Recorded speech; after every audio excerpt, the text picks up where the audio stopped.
Well, hello, fourth graders. This is Mrs. Holtai, and this is a recording for our class on Tuesday, March the 30th. And I seem to have multiple recording issues today, so we're going to give this another shot. Okay, the first thing I'd like you to do is take a piece of paper, any kind of blank piece of paper, and like you to write geometry and the 7 bullet points and fill those out. And then we're going to add another column called long division, and you have these letters D, M, S, B, R. Okay. You complete that, and this is what it's supposed to look like when you are done. Okay, I'm not going to read these off to you because I only have a few minutes here that I can get this video in for my video equipment decides to do something else. Okay, so long division steps are divide, multiply, subtract, bring down, and repeat. We have this little helpful way to remember. You can think about a whole family is going to do the long division. Dad, mom, sister, brother, and even the dog Rover is going to get in on the action. Okay, now today we are going to talk about perimeter and area. And this is in your STAR reference material. They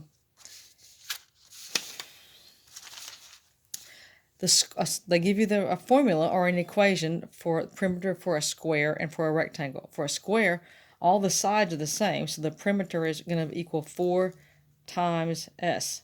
That is what 4s means. They're sitting beside each other, and they are multiplied.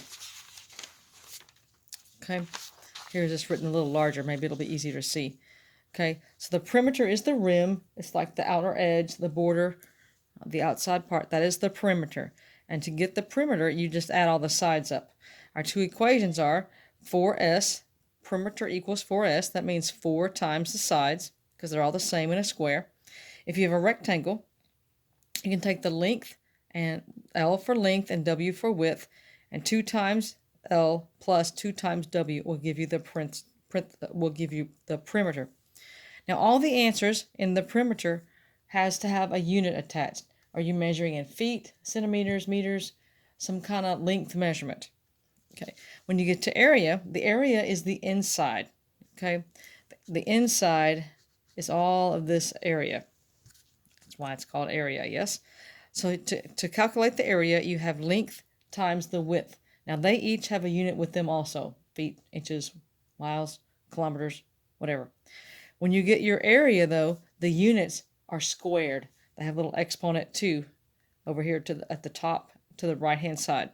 Okay, it can be written unit squared, or it can be like square meter or square units, or it could be written meter squared. Okay, so there's 3 different ways to write this. You can have the unit with a little exponent, or you could write the word out square and then have the unit, or you could write the unit and then write the word squared. They all mean the same thing. Okay, first thing that I need you to do today is to go to the answer form for this sheet. Okay, and there are 15 questions on the paper, but I only need you to do the first 12. That's what's in the answer form. Okay, we're going to do the first 2 together, so if you're not remembering how to do this, then you can still be successful. We have 2 times 8, because the question is find the area in centimeters. So our units all on this page are going to be centimeters. Okay, 2 times 8 is 16. So our answer is 16 centimeters square, because we're finding the area. Number 2, the length is 9 and the width is 8. So 9 times 8 is 72. So that's 72 centimeter squares. Okay, complete that and then come back to our lesson.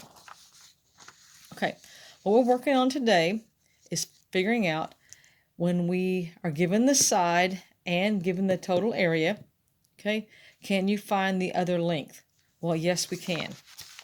Okay, so here this is written a little bit different way. If the area equals 9 units squared, whatever the units is, they're not bothering us with that information. We're just going to keep it as just units, whatever, feet, meters, whatever. Okay, so just think about the units. The area equals 9, so we know that length times the width equals the area. So in this case, 3 units times something else is going to give us 9 units squared. We simplify that a little more. We know that 3 times something is going to give us 9. Well, the 3, in this case, the width, they gave us the width, this will be the length. the length would be 3. Okay, because 3 times 3 is 9. Okay, let's go over number 2 together. Okay, number 2, we know that the area equals 12, and we know that the width is width times the length equals area. We know that the width in this case is 2 units, and the length is, we don't know what the length is, some units, and we know that the area equals 12 units squared. Okay. Since the formula for area is width times length, or length times width equals area, you just need 2 of these. You either need the length in the area, or the length in the area, or the width in the area, or the width and the length. Any 2, and you can figure out the third one. Okay, so if 2 times L, which is our variable in this case, what we're looking for, equals 12, well then L has to equal 6. Okay, do a couple of these problems and let's check to see if you are correct. They've added a little drawing in here. They've added the inside little square so that you can see.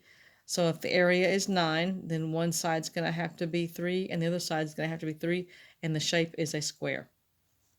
Okay, check your answers. Work a little bit ahead and check your answers. Again, I'm having to rush this because I only have a few minutes of space to record here.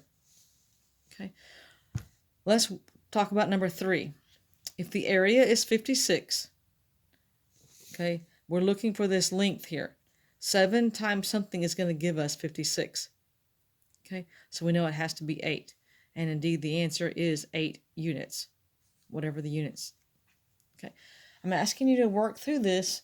You're kind of working backwards from the previous page. Okay, practice again. Let's do number 7 together. Okay, the area is 20, and we know that one side is 10. We know that one side is 10, and we're looking for this other length. Well, 10 times what gives you 20? Well, 10 times 2, so L has to be 20. Okay, you're working with the fact families. Okay, we're having to divide on this worksheet so that you can figure out the length or the width. Okay, now the next thing, these are the answers for you to check your work again. Okay, after with you practicing this, okay, the homework is to complete this page. Now notice this page says area and perimeter. Okay, and there are 8 questions. Okay, when you go to the form and find it, you will see that it will ask you for questions 1 through 8, you're going to give the perimeter answers, and for 9 through 16, you're going to give the area answers. Okay, so number 1, the perimeter, you're going to add 8 and 8 and 12 and 12 and add that together, and that will give you the perimeter. Then for number 9, okay, for question number 9, it's going to be 12 times 8, and you're going to have feet squared in the answer. Okay, today you have 2 forms. You have the beginning one with some simple area questions, and you have this, it's called post-class test, and it's going to have some perimeter and area questions. Okay, if you find you would like some more questions, these are some additional questions that you can practice.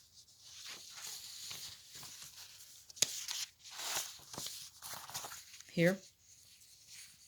Okay, hope you can read those. If you would like some additional practice only, this is just extra. And here are the answers for later. After you do that, you can check your work. Okay, again, today you have 2 forms to fill out. You have this one second, and you have the other one that was the simple finding the area. Okay, hope you're having a good day. Sorry this is so quick. I've got to figure out what's going on with my other setup and see if I can get some kind of fix for it. Anyway, I hope you're having a good day. Please get things in today. The 6 weeks is coming to a close by Thursday, so get it taken care of. Thank you very much.